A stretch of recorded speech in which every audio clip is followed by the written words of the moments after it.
Hello बच्चों। आज सभी लोगों का स्वागत है अपनी इस केमिस्ट्री क्लास में। और आज हम लोग पढ़ने वाले हैं कक्षा 11 के अंतर्गत यूनिट नंबर 5 द्रव्य की अवस्थाएं।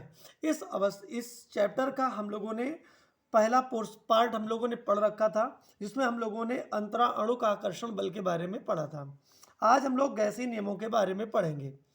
अगर तुमसे कोई ये पूछे कि ये बताओ कि गैसीय नियम किसे कहते हैं, तो तुम कह सकते हो कि वे नियम जो किसी गैस के ताप, दाब व आयतन के मध्य संबंध को बताते हैं, गैसीय नियम कहलाते हैं।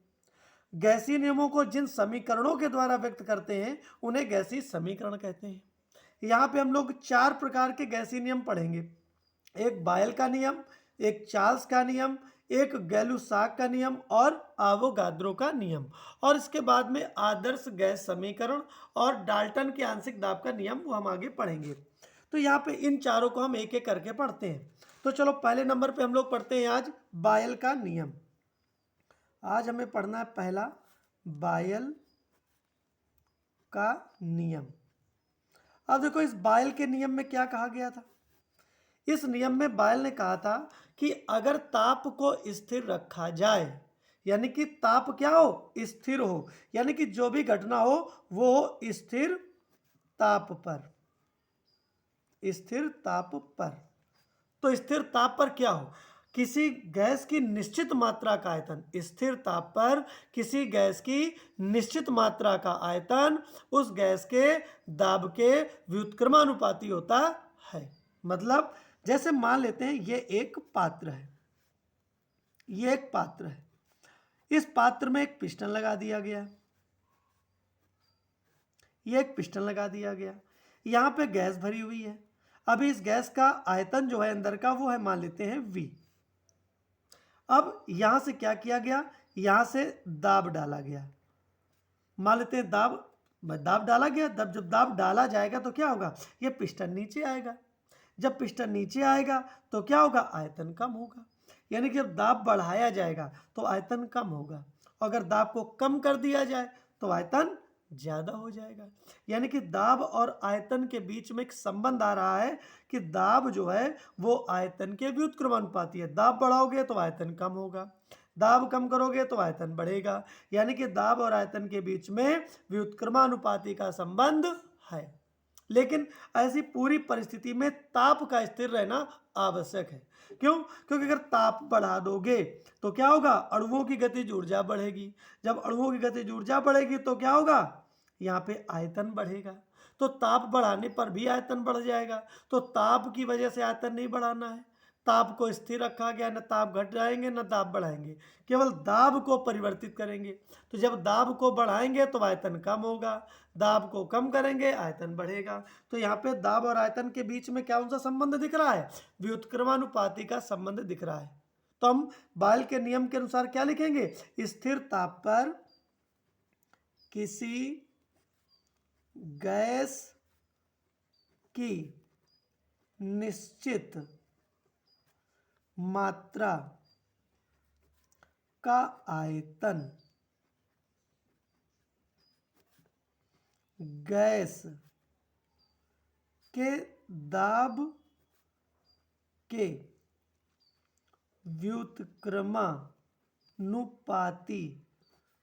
व्युत्क्रमानुपाती होता है। ये बायल के नियम के अनुसार है। हाँ, एक चीज ऐसा करते हैं, यदि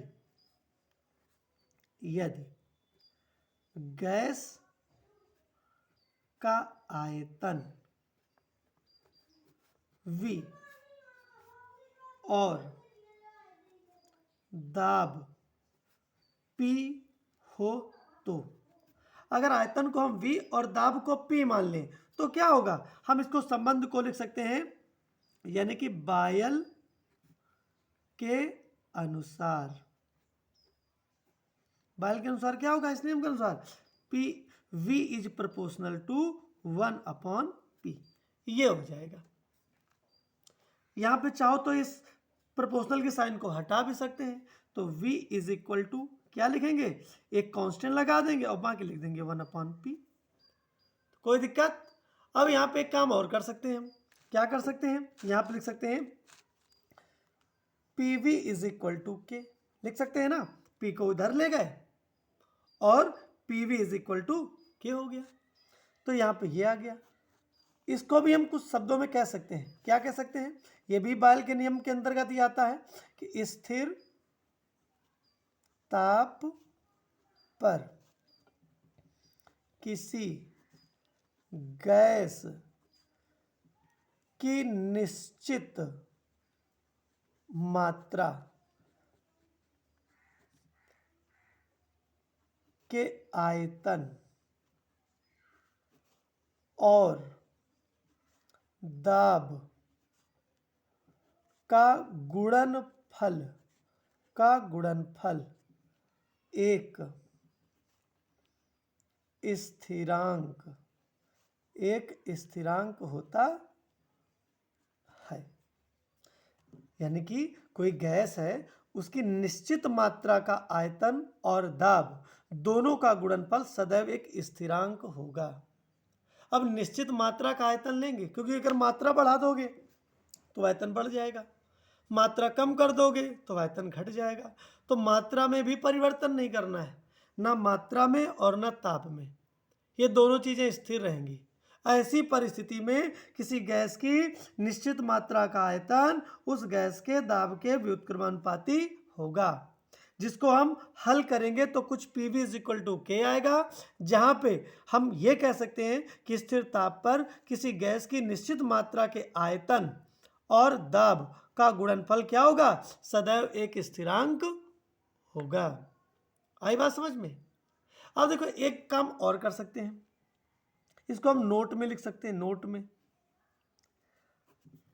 देखो यहाँ पे ये पिस्टन है जिससे दाब डाला जा रहा है, यहाँ पे गैस है जिसका कुछ आयतन है। मान लेते हैं कि इसका दाब P1, अभी दाब P1 है, अब बढ़ा दिया जाए और कर दिया जाए दाब P2, तो आयतन पे क्या प्रभाव पड़ेगा। तो आयतन अगर अभी V1 है तो बाद में V2 हो जाएगा। तो इस चीज को लिख के जरा देखते हैं। यदि गैस का दाब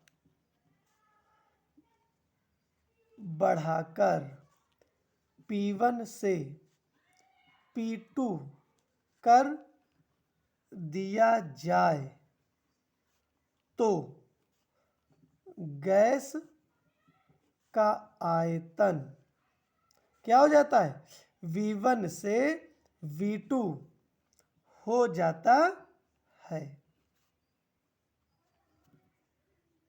और जब ऐसा हो जाता है तो बायल के नियम से क्या होगा, अतः बायल के नियम से, तो बायल के नियम से हम क्या कर सकते हैं, एक तो पहली परिस्थिति थी जब V1 इज प्रोपोर्शनल टू क्या था, 1/P1, यही तो था। फिर इसको हम ऐसा करते हैं, ये चीज ना लिख के हम सीधा ये लिख लेते हैं। क्या लिख लेते हैं, PV इज इक्वल टू के। इसको एक क्वेश्चन नंबर 1 रख दो, और P1 V1, और दूसरी कंडीशन पे P2 V2 is equal to के।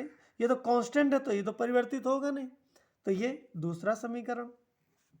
तो पहली परिस्थिति में जब उसका दाब गैस का P1 था, आयतन V1 था, तो उस समय बायल के नियम से P1 V1 is equal to के इससे, और जब हम उनने उसका दाब बढ़ा के P2 कर दिया तो उसका आयतन V2 हो गया। तो उस स्थिति में बायल के नियम से क्या हुआ, P2 V2 is equal to के।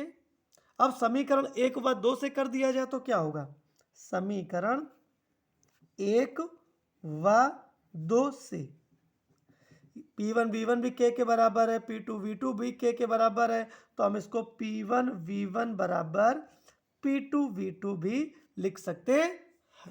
तो ये भी एक समीकरण है, इसकी भी आवश्यकता न्यूमेरिकल को हल करने में होती है। इसको हम ऐसे भी लिख सकते हैं, क्या, P1/P2 बराबर V2/V1, ऐसे भी लिख सकते हैं। तो इस रूप में लिखो चाहे इस रूप में लिखो, तो इनका उपयोग सवालों को हल करने में होता है। साथ ही इस समीकरण का भी उपयोग होता है जब हम ऊष्मागतिकी वाला चैप्टर पढ़ेंगे, तो वहाँ पे कभी क्या होगा कि सवाल में इसके मान दिए गए हैं और हमको पता है कि सूत्र में ये चीज़ लिखी हुई है, तो हम इसकी जगह पे ये लिख के मान रख के हल कर सकते हैं। तो इसका उपयोग हम आगे करेंगे। तो अभी हम लोगों ने क्या जाना, हमने जाना कि गैसीय नियम क्या होते हैं। फिर हम लोगों ने गैसीय नियमों में देखा कि 4 प्रकार के हमें गैसीय नियम फिलहाल यहाँ पे पढ़ने हैं, जिनमें से पहला बायल का नियम जो था वो हम लोगों ने अभी पढ़ा। तो उम्मीद है कि ये इतनी बात समझ में आई होगी। तो फिर मिलते हैं अब अगली क्लास में अगले टॉपिक के साथ। तब तक के लिए जय हिंद, जय भारत।